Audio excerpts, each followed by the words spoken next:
36 വർഷങ്ങൾക്ക് ശേഷം കമൽഹാസൻ മണിരത്നം ഒന്നിച്ച സിനിമയാണ് തഗ് ലൈഫ്. കമൽഹാസന് പുറമെ STR, തൃഷ, ജോർജ് അങ്ങനെ വൻ താരനിര സിനിമയിലുണ്ട്. AR റഹ്മാനാണ് ഇതിന്റെ മ്യൂസിക് ഡയറക്ടർ. പിന്നെന്താ പറയാ, ഞാൻ പറഞ്ഞ ഇപ്പം പറഞ്ഞ പോലെ തന്നെ നായകന് ശേഷം ഒന്നിക്കാന്ന് പറയുമ്പോൾ നമുക്ക് ഒരുപാട് പ്രതീക്ഷയായിരുന്നു. കമൽഹാസനും മണിരത്നവും കൂടി ചെയ്യുന്നൊരു സിനിമ, പ്രത്യേകിച്ച് STR ഒക്കെ വരുന്നതെന്ന് പറയുമ്പോൾ തന്നെ നമുക്ക് ഭയങ്കരമായിട്ട് എക്സ്പെക്ടേഷനും കാര്യങ്ങളായിരുന്നു. സിമ്പിളായിട്ട് പറയുകയായിരുന്നെങ്കിൽ നമ്മൾ ട്രെയിലർ കണ്ട സിനിമയുടെ ഫസ്റ്റ് ഹാഫ്, നമ്മൾ കണ്ട ട്രെയിലറാണ് സിനിമയുടെ ഫസ്റ്റ് ഹാഫ്. നമ്മൾ ട്രെയിലർ കാണുമ്പോൾ നമുക്ക് എന്താണോ മനസ്സിലാവുന്നത് അതാണ് സിനിമയുടെ ഫസ്റ്റ് ഹാഫ്. സെക്കൻഡ് ഹാഫ് നമുക്കൊരു ഇനിയിപ്പോൾ എന്ത് സംഭവിക്കും എന്നുള്ളത് അതിനുള്ളൊരു ചോദ്യചിഹ്നം പോലെയാണ് എനിക്ക് തോന്നുന്നു ഈ സിനിമ. മണിരത്നം പ്ലാൻ ചെയ്തിട്ടാണ് ട്രെയിലറിൽ അതേപോലെ ചെയ്തത്. ബട്ട് സെക്കൻഡ് ഹാഫ് നമുക്ക് മനസ്സിലാവും ഏറെക്കുറെ. ഫസ്റ്റ് ഹാഫ് കഴിയുമ്പോൾ തന്നെ സെക്കൻഡ് ഹാഫ് ഇനി എന്താവും, പ്രതികാരമായിരിക്കും. പ്രഡിക്റ്റബിൾ രീതിയിൽ സെക്കൻഡ് ഹാഫ് പോയിക്കൊണ്ടിരിക്കുന്നത്. നമ്മൾ എന്താണ് പ്രതീക്ഷിക്കുന്നത് അത് തന്നെയാണ് വേണ്ടത്. പിന്നെ കുറെ സിനിമകൾ കണ്ടുകൊടുത്തപ്പോൾ നായകൻ, പിന്നെ CCV, പിന്നെ ഒരുപാട് പടങ്ങൾ കണ്ടുകൊടുത്ത സെയിം തന്നെയാണ് സെക്കൻഡ് ഹാഫിൽ ചെയ്തത്. ഗാങ്സ്റ്റർ ടെംപ്ലേറ്റ്, സാധാരണ ഒരു ഗാങ്സ്റ്റർ സിനിമയുടെ ടെംപ്ലേറ്റ് എന്താണ് അത് തന്നെയാണ് ഈ സിനിമയിലും. ഇതില് സ്പെഷ്യൽ ആയിട്ട് എന്താണ് ചെയ്തില്ല.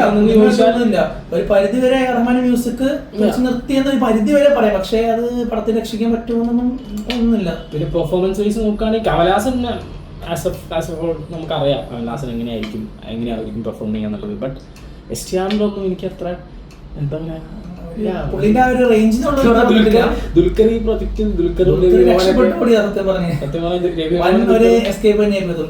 സത്യം. കാരണം നമ്മള് ഭയങ്കര എക്സ്പെക്ടേഷനിൽ പോയ പടമാണെങ്കിൽ പോലും നമുക്ക് അത്ര ഇപ്പൊ ഫസ്റ്റ് ഹാഫ് ഞാൻ കണ്ടപ്പോൾ ട്രെയിലറിൽ നമുക്ക് മനസ്സിലായത് എന്താണോ അതാണ് ഈ സിനിമ.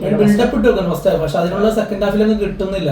സെക്കൻഡ് ഹാഫ് ആകെ എന്താ പറയാ, എന്തൊക്കെയോ ഒരു മിക്സ് അങ്ങനെയാണ്. ബട്ട് എന്താ പറയാ, നമുക്ക് പോയി കാണണം. കാരണം മണിരത്നം സിനിമ ആയതുകൊണ്ട് തന്നെ നമുക്ക് ഒരുപാട് ഫ്രെയിംസുകൾ, കാര്യങ്ങൾ, ഇപ്പോൾ ഒരു ഫിലിം പഠിക്കുന്ന സ്റ്റുഡൻ്റ് ആണെങ്കിൽ അല്ലെങ്കിൽ സിനിമ ഇഷ്ടപ്പെടുന്ന ആൾക്കാരെങ്കിൽ ഒരുപാട് ഫ്രെയിമുകൾ, കാര്യങ്ങൾ, അങ്ങനത്തെ കുറേ പരിപാടികൾ ഉണ്ട്. അതല്ലാതെ കഥ വൈസ് ആണെങ്കിലും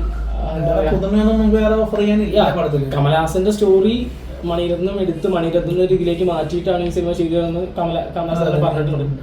അപ്പോൾ എനിക്ക് മാറ്റേണ്ടിയില്ലായിരുന്നു. കാരണം അല്ലേ ഒരു എന്തൊക്കെയോ പോലെ ഭയങ്കര നായകൻ പോലെ ഒരു പടം ചെയ്ത ടീമിൽ നിന്ന് ഇതുപോലെ ഇതല്ല നമ്മൾ എക്സ്പെക്ട് ചെയ്തത്. സത്യം. അപ്പോൾ എന്തായാലും തിയേറ്റർ പോയി സിനിമ കാണുക, ഒരു തിയേറ്റർ എക്സ്പീരിയൻസ് തന്നെ ആയിരിക്കും. സൗണ്ടും കാര്യങ്ങളും പാട്ടും പരിപാടികളും ഒക്കെ. അപ്പോൾ എന്താ പറയാ, നെക്സ്റ്റ് ടൈം ഇപ്പൊ എനിക്ക് തോന്നുന്നു വിക്രമിന് ശേഷം കമൽഹാസന്റെ ഒരു വിജയം കാണാൻ സാധിച്ചിട്ടില്ല. പിന്നെ കുറച്ചെങ്കിലും ആ ഒരു ഫീല് കിട്ടിയത് കൽക്കിയിലായിരുന്നു. കമൽഹാസന്റെ ആ ഒരു കിട്ടിയിട്ടില്ല. ബട്ട് നെക്സ്റ്റ് പടം നോക്കാം, അല്ലേ? അപ്പൊ എല്ലാവരും തിയേറ്ററിൽ പോയി സിനിമ കാണുക, കണ്ടിട്ട് അഭിപ്രായങ്ങൾ എന്താണെന്നുള്ളത് കമന്റ് ചെയ്യുക. അപ്പോൾ ശരി, അടുത്ത പടമായിട്ട്